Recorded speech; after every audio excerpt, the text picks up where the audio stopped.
முக்கியமான தலைவர்கள் தமிழ்நாட்டில் அந்த காலத்தில் 1938-39.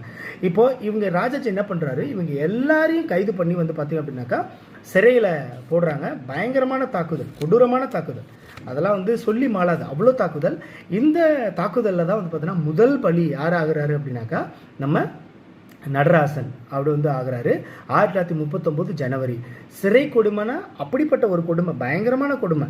அதாவது என்ன பண்ணுறாரு ராஜாஜி நடராசன்ட்ட என்ன கேட்குறாரு, நீ மன்னிப்பு கடிதம் எழுதி கொடு, நீ மன்னிப்பு கடிதம் எழுதி கொடுத்து இனிமேல் நான் வந்து இந்த இந்திய எதிர்ப்பு போராட்டத்தில் நான் ஈடுபட மாட்டேன்னு மன்னிப்பு கடிதம் எழுதி கொடுத்தா உன்னை நான் விடுதலை பண்ணுவேன். அது சமயம் உனக்கு ஏற்பட்டிருக்க இந்த காயத்துக்கு நான் இலவசமாக நான் வந்து மருத்துவம் வந்து நான் வந்து வசதி பார்க்குறேன் அப்படின்லாம் வந்து ராஜாஜி வந்து இவர்கிட்ட கொடுக்குறாரு. ஆனால் இந்த நடராசன் அவர்கள் வந்து பார்த்தா அப்படின்னாக்கா அந்த மன்னிப்பு கடிதம் எழுதி கொடுக்கவே இல்லை. ஏன்னா தமிழன் இல்லையா, தமிழனோட ரத்தம் இல்லையா, அது வந்து எப்படி பின்னோக்கி போகாது இல்லையா, புறமுதுகிட்டு ஓடாது இல்லைங்களா.